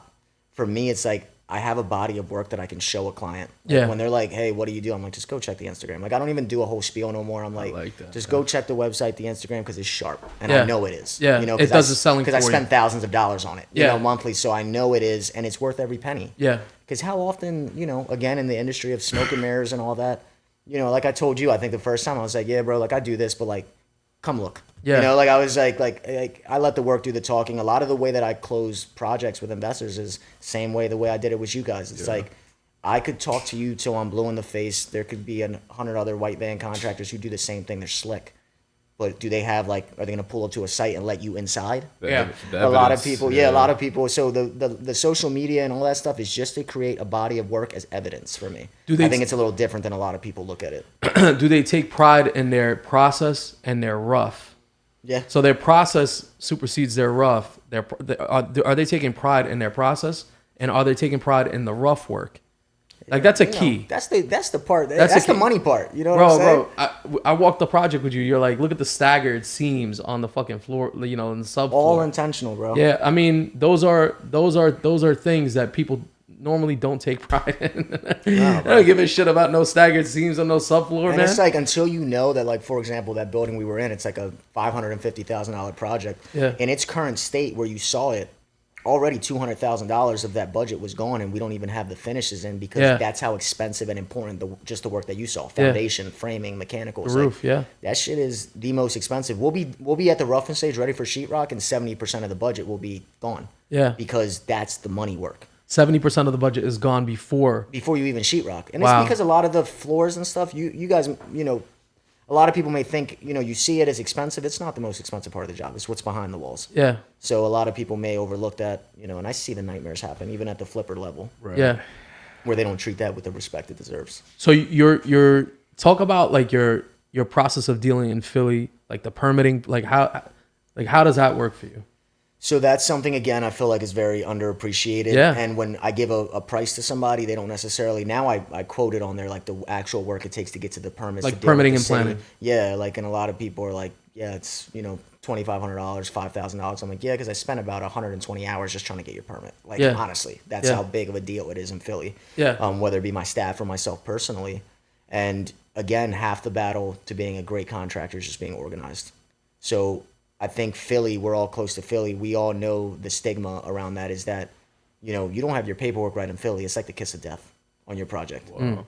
You could finish it, and then they could come tell you to rip everything out because they didn't see anything, and they will, and they'll start fining you $400 or $500. There's not a backtrack of documents. Yeah, so to you speak. need your paperwork to be permitting in so place. tight. Yeah. It is ridiculous. And when I say it's half the battle, it literally is. Like, the work is easy to us, at least, and the paperwork is starting to get easier. But when you get to big projects, dude, like civil engineering work, you know, when it comes to bringing lines in from the street, you gotta have paperwork out the ass. You gotta have monitoring plans. You gotta have pedestrian walkway plans. You know, site safety plans. You have a separate team Sidewalk. for that? Yeah. So Eli has somebody underneath him who just handles the paperwork. What does he do? He does the site work and everything? He does like all the planning to get to it. So the way that my business works is I'll basically not do the pre-construction, but I'll get the project, you know, under contract for us. You know, I'll get the contract signed. I'll get it to the closing kind of table in our minds, and then Eli takes over from there.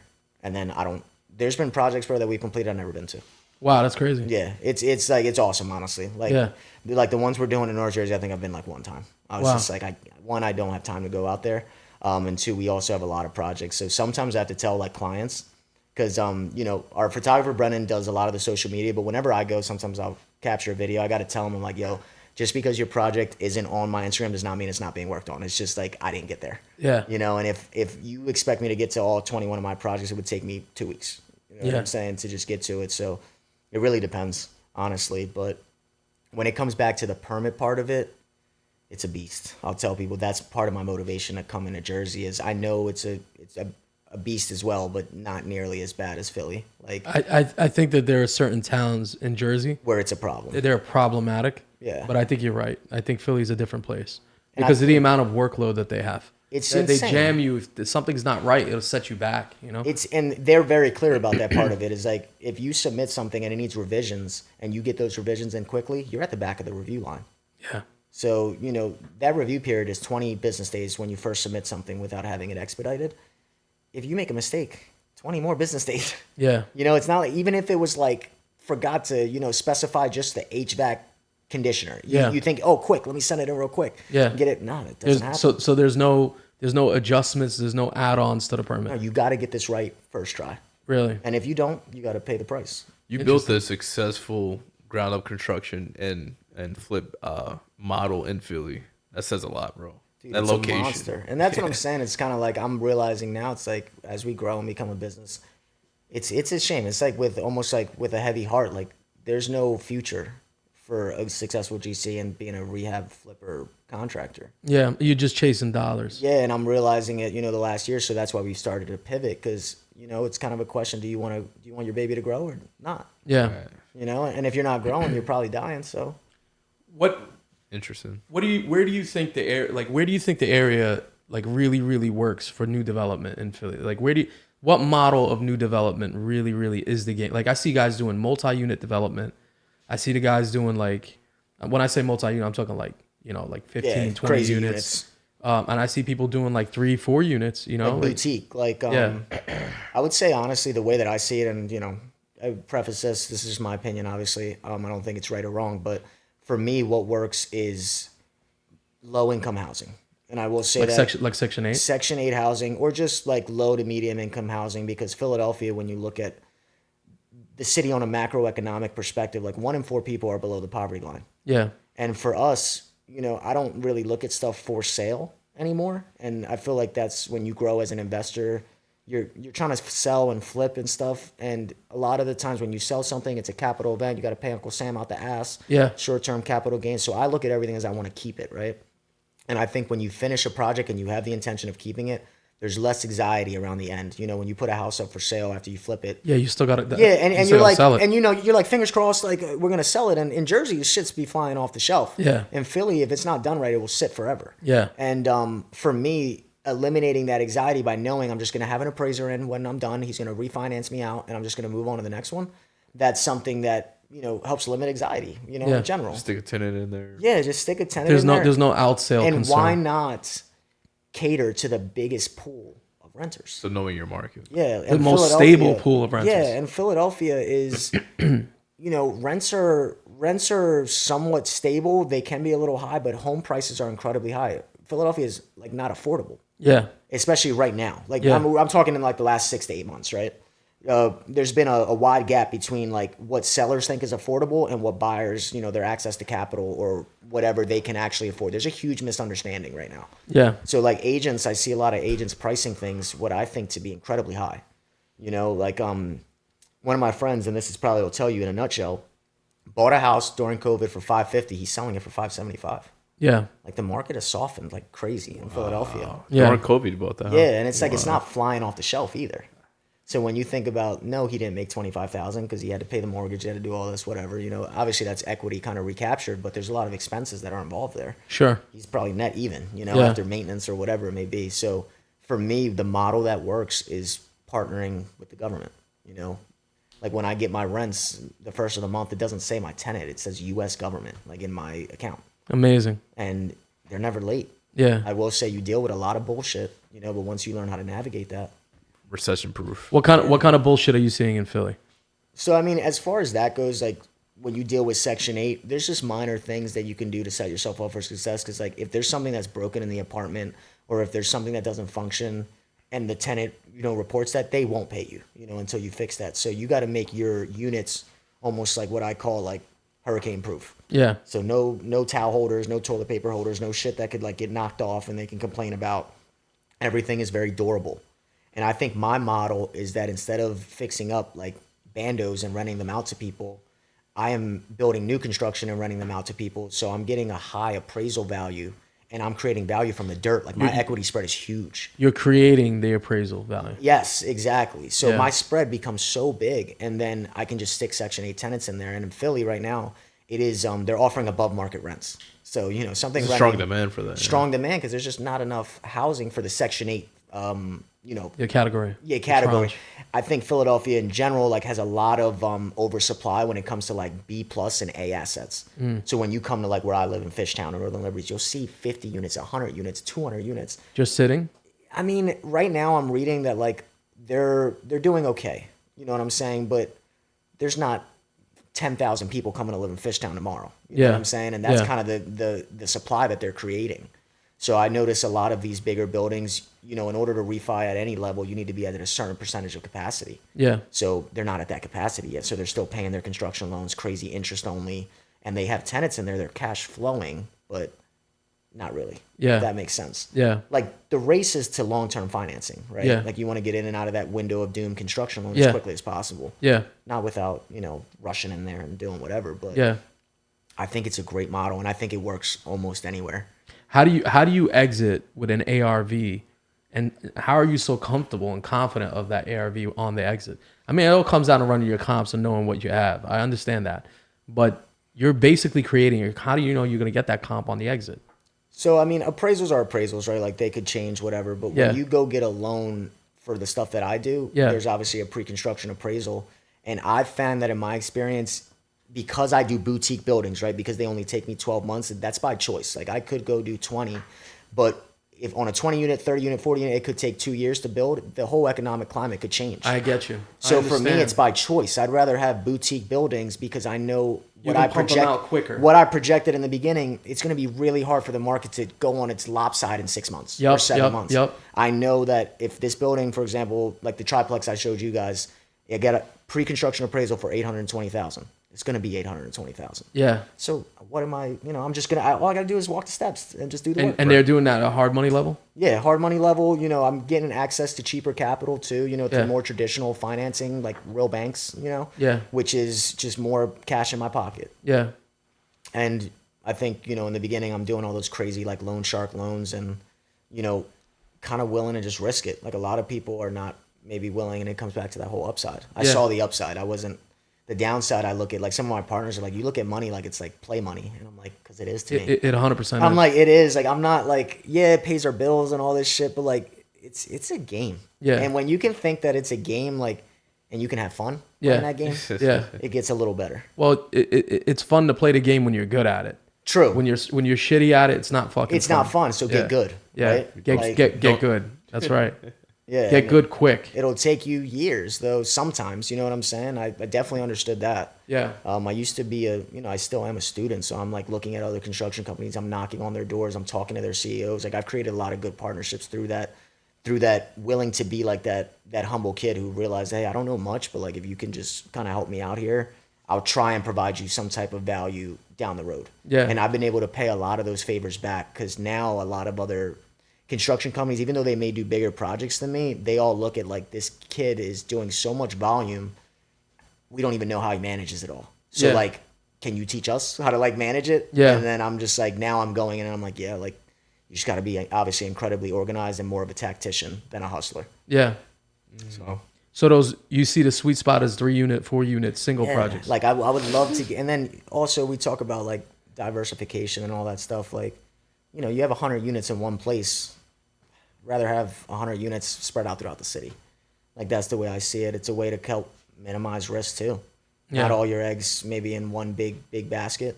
Because we know in big buildings like that, the financing picture could change. They could call the loan on you. They could call the You loan. know what I'm saying, man? Yeah. Like they could, something could happen, and obviously we've all been through COVID, and me and one of my partners who I do a lot of business with, he's very analytical in the sense where we're always talking about what's the worst. He always comes back to like, well, COVID could happen again, and I'm like, yeah, that shit could be pretty fucking bad. Yeah. Yeah, so would you rather have it all, like, would you rather have an A asset in Fishtown during COVID you know, and have it be at 50% capacity? Would you rather be Section 8, where the government's still paying your bills, even through COVID? So you're risk mitigating. Yeah, and a lot of people see it the opposite way. They're like, you're running a Section 8, they're going to destroy your house and all that. You still get to screen your tenants. If they destroy your house, that's on you, man. Yeah. You know, so. And how is that going for you, the Section 8 tenancy? Like, how are you seeing that? How is managing those tenants? It's something I don't deal with at all. And it's my partners that deal with it. So, obviously, we have a small property management wing now because, like, you know, stuff happens. Yeah. Sometimes even on the new buildings. And I just don't really see a lot of, like, the rents come in. I don't even have to deal with it at all. Like, my partners, I try and make sure that we're very clear on the work that we both have to put in. I think that's another part about a successful partnership, like being clear on what people have to do. Yeah. So like for me, so you're not managing those rents. No, and that's on purpose. Like I don't want to have to manage you. And for me, I'm very willing to play just my position and just kind of hire around. So like I tell people when we go to the closing table, I'm like, now it's my turn to bat. You know. Yeah. Construction will start. You know, I'll be ready for this. And then even when I'm done a property, like my partners are responsible for like organizing the appraisal, whatever the long term. Like I just don't care. Yeah. And I trust them. Yeah, that's dope, man. Yeah. So that's what I try. And what about the like returns on these 3-unit projects? Like what is like what's a normal rate of return on something like that? So for right now, I'll be completely honest. Recapturing 100% of the equity that you put into a deal is really hard to do now. Yeah. So like on a refinance on one of these boutique buildings, like on a good one, what we consider good now is getting like 85% of your money back. So, you know, simple terms, you put in $100,000, you should be prepared to keep 15,000 in that deal. Yeah. But we could probably max out our leverage and get all of it back, but then cash flows are really poor. Yeah. So it's a fine balance between trying to make sure that you're building cash flows, because I know a lot of rich guys will tell you like, you know, appreciation is where it's at and all that. I'm at a journey right now where cash flow is important to me. Yeah, and I'll just say that that's like me. Yeah. Appreciation is obviously important too, but like I'm young, I want money now. Yeah. You know, there's a lot of tax benefits with appreciation and all that. I just don't feel like I'm there yet. Yeah. You know what I'm saying? So as far as returns, you know, you'll get back most of your money and it'll cash flow nicely. Like on the one that I showed you guys, the monthly cash flow net is $1,700. Yeah. So that's really good because not after everything. Yeah. When you think about that on a per door basis, it's like $550 a door. Yeah. You know, my kind of threshold when we underwrite and my team underwrites, it's like $300 a door, solid. Yeah. But when we create that much value from the dirt, that goes back to why I prefer to do new construction Section 8 or low income than just have a million bandos where I'm, you know, putting paint on a pig. Yeah. I'm getting calls about all this, you know, shit that we deal with on rehabs. I just don't want to deal with that at all. Very interesting. I see your point on dispersing the risk instead of having a 20 unit, 30 unit. You know what I'm saying? I see what you're saying there, where they can call the note, where you do have one building with insurance risk. Like like you can get reassessment on insurance on that property. You can, yeah. And I think there's obviously a journey. I'm not saying I don't want to do it, you know, but I'm not in the journey. There's a time and place for that. There's a time and place, and when I can apply that same model to a 2030, so when I can have 30 units in every neighborhood, I'm doing that. You know what I'm saying? Yeah. But right now, I see bigger is not necessarily always better. Yeah. You know, so and I learned that through construction, right? So like everyone wants to chase big jobs. Big jobs have the lowest margin. Yeah. Yeah, like, you know, like what we talked about, these big 20 units that developers build, like their net will be 5%. They'll obviously be paid. So like when I say net, like I'm paid like a Lapstone employee. You know what I'm saying? So like my salary's paid, like I got bread. Everyone is paid. So that's truly like net. Yeah. So like it's cheddar on top, but still like it's the low jobs where you can make higher margins, you know, in construction. So for me, I'm like, let me find the sweet spot. I'm not gonna, you know, I'm always hunting for bigger jobs and stuff just to test our ability. Yeah. But as far as like with an investor cap, it's a little different. Yeah. Interesting. Like so that's net after everybody's paid. I'm paid, you know, everybody's paid. That's Lapstone's money. That's what I call Lapstone's money. So really, your underwriting on these deals has to be fucking spot on. Spot on. Like there's no room for error. Yeah, I mean, we all know with this stuff. Like, you should, and I feel like this is where a lot of the anxiety comes from flipping and stuff. But even on my end, where I just do like a lot of rentals, it's like, you know, like the minute you're at the closing table, whether you got a good deal or not, like on the front end. Like, you shouldn't be able to know on the buy, like this is going to be good. If you're nervous at that, don't sign that motherfucking don't sign paper. it. Yeah. If you like, you know, if I could just get him to do this for $5,000 cheaper, and then I could get him to just, you know, oh no. Yeah, you're under the gun already. Yeah, and in you that haven't even situation. started yet. Yeah. You know what I'm saying, man? So that's why, like I said, I underwrite every deal with Lapstone's construction regular. Like I treat myself like a regular client of Lapstone. If Lapstone gets paid, everyone else. Yeah, everyone can The get whole paid. deal is Yeah, good. and if everyone can make their fee, and obviously we all know that's fucking hard, man. Like my team underwrites probably 100 deals, like whatever it is, and we probably like one. And I'm no joke. Yeah. Like no joke. That's how seriously we take the underwriting at this boutique apartment level, because it's big money, man. You're borrowing $550,000 to build a building, and the same rehab stuff. You know what I'm saying? And you gotta the numbers are different. Exactly. And how do you handle holding cost, like each project? You got if you got a bridge loan on that, you got a monthly payment on that. Hell yeah, bro. Yeah. So there's a little, I'll tell you how I did it back in the day, and I'll tell you how I do it now because it's a little different. So back in the day, when I'm making the construction budget, I used to fold in more money so that because I didn't have a lot of cash. So even though I'm also borrowing that money and it's at a high rate, at least I can finish the project. So I'll make less on the back end, but at least I'll be able to do it. Yeah. Because a lot of people maintaining interest on these big projects, like $3,000 a month, 35, sometimes it's up to like 6,000 a month. Yeah. But since I create the construction budget, let's say I know it's going to cost me $150,000 to do the project, I'll say it's 180, and I'll just fold it into each of the line items. So I'll get more money. I'll put that in the Lapstone Capital bucket. We'll pay the interest, and then the rest will go to Lapstone, and I'll do the construction. I get you. Now you fold the holding costs into the project. Yeah, and that was when you don't have no bread. So had to do it that way. Obviously, I got a little bit of savings now, and I prefer, I understand how interest can be a double-edged sword. I call it like the eighth wonder of the world. Yeah. Compounding interest is the eighth wonder of the world. It is. But it could kill you as well. So, for me, I'm not trying to pay 12% on just my down payment or my interest. So I got a little bread, I have, and it all gets recycled. When we refi, I get that back. It goes in the same account and it gets used again. Yeah. And again and again.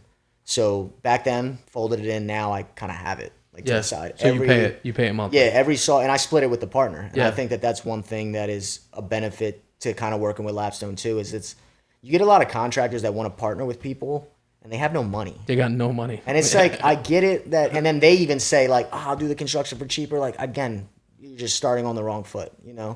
So I tell people my money's right next to yours. And when I first started, it was 50-50. Yeah. And now I started to recognize kind of the value that I bring, which is incredible to a project like that, seeing it go through, making sure it gets, so now it's more like 60-40, 70-30, but on 100 and it takes basically including financing takes $150,000 to get the down payment and to maintain the interest to do these triplexes. Yeah. So I may put up 50. You know what I'm saying? And the other investor will put up 100. But I'll manage everything. They'll still do, managing the leasing or whatever after. I really don't like to do that stuff.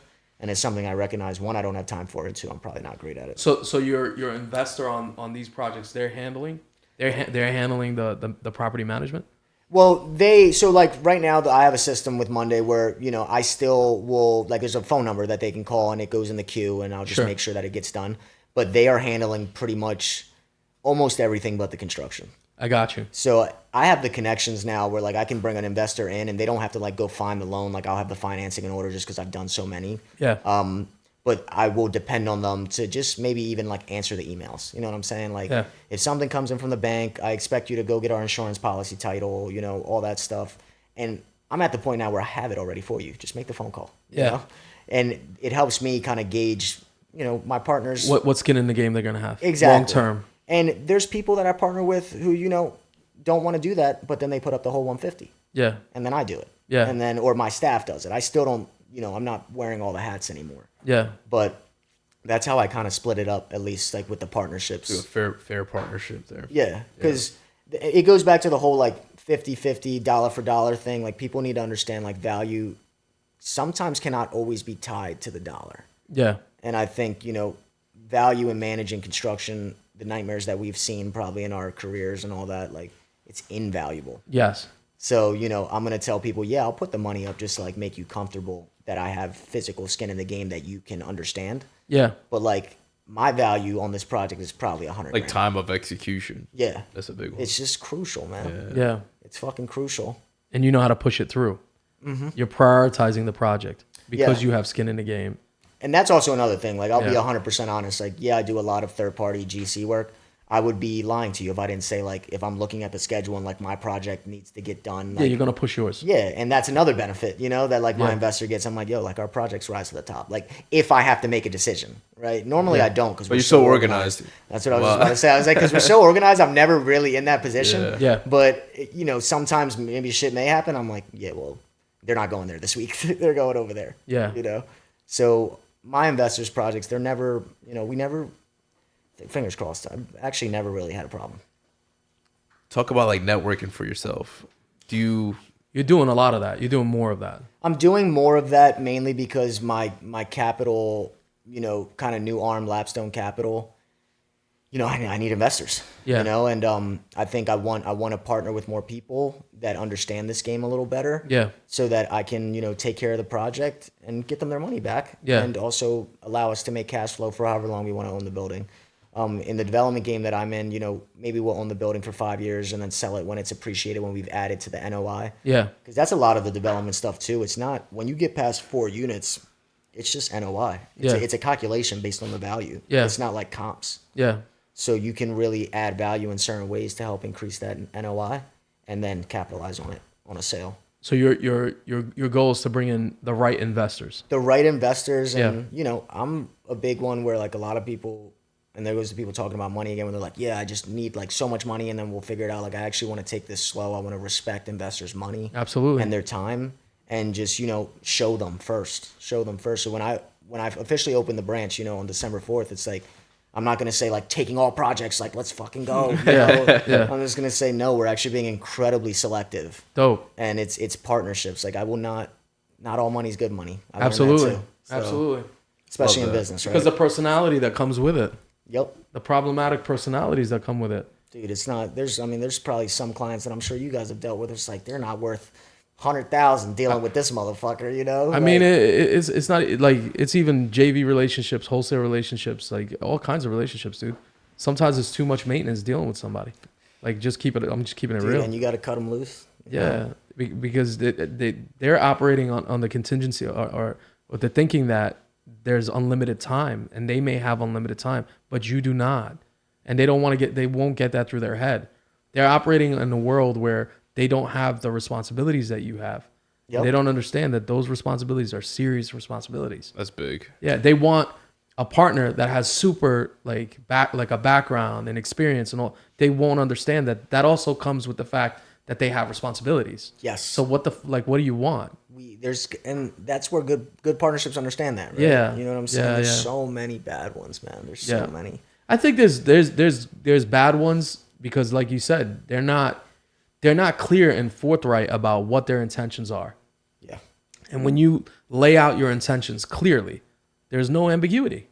There's nothing. I never try and hide. Like I said, there's too much money out there to not do it this way. If you're doing a project on that level, there's no room for stupidity. No, everybody got to be on the same page, or it's not worth it. Period. Yeah. Talking about hundreds of thousands of dollars, man. If we take this serious, like, what are we doing? Yeah.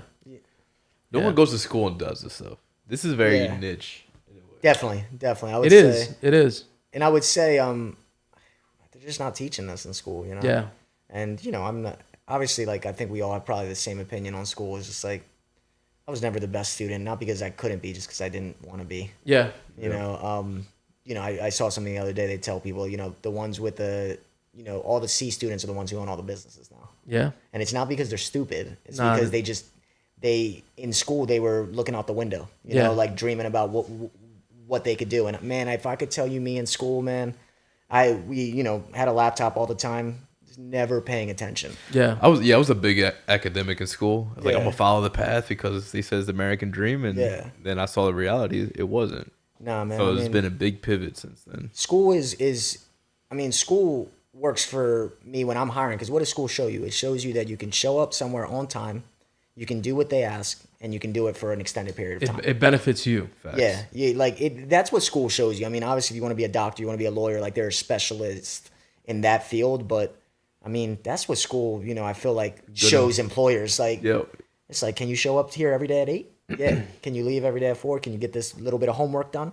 Every day? Yep. Yeah. Come work for me. So I had a friend of mine once tell me that they set up school so people would buy the cereal. And I was like, what do you mean by that? He's like, well, they need to be able to read the boxes. That's facts. You know what I mean? And that was stuck with me. Like they need to be able to read the boxes, pack the shelves, do the steps. And without school, they can't read. They can't be useful. And they're like, it's almost like they're like cranking out consumers. Like it's they're cranking. Exactly They're what it absolutely is. cranking out consumers. and they're not cranking out producers, people who actually make something. Yes. And that's us. Yes. You know? Absolutely. So it's just a little different. That's how I feel. Like I said, I've never been the school type, and I realized that at a very young age. Yeah. Same here, by the way. Yeah. Fascinating conversation. Where can people find you? So I'm on, obviously on Instagram at Lapstone LLC, lapstonellc.com. Feel free to email me directly too. Anyone have any questions or, wants to get in touch with me. I'm Justin at lapstonellc.com. And, my kingdom's over in Philly, but I'll be coming over here soon. So Yeah, we're definitely going to do some damage out here. Hell yeah. And in Philly. Yeah. Yeah. Talk about your event coming up. Oh yeah. So I got a big event up in Newtown, Pennsylvania, up in Bucks County. I'm having a lot of real estate professionals there. Over 200 people will be there. And I hope to fill it with like a lot of big dogs in the room, and we're going to have a good time, but we're also going to try and talk about Lapstone Capital and the new things I have going on and just see where it goes from there. What, December? It's December 4th at Red Bank Winery in Newtown. Dope. Yeah. Check it out, man. Hell yeah, man. A lot of value, man. This is like that. a fucking masterclass on development, dude. I Guys, appreciate that. if you're taking value from what it is that we're doing, subscribe. All right, subscribe. If you like what we're doing, hit that like button. Appreciate you watching. Where can they find you, Mo? They can find me at Instagram SINAN_EASMAEL on Instagram. Yes, sir. You can find me at KR Direct LLC for the business page, car page at Astro_Reem. Subscribe. Yeah, I'm gonna have to man. follow that one, bro. Do yourself a favor. Subscribe, not subscribe. Capital Thank you. S. Thanks, guys. Salute. Hell yeah, bro.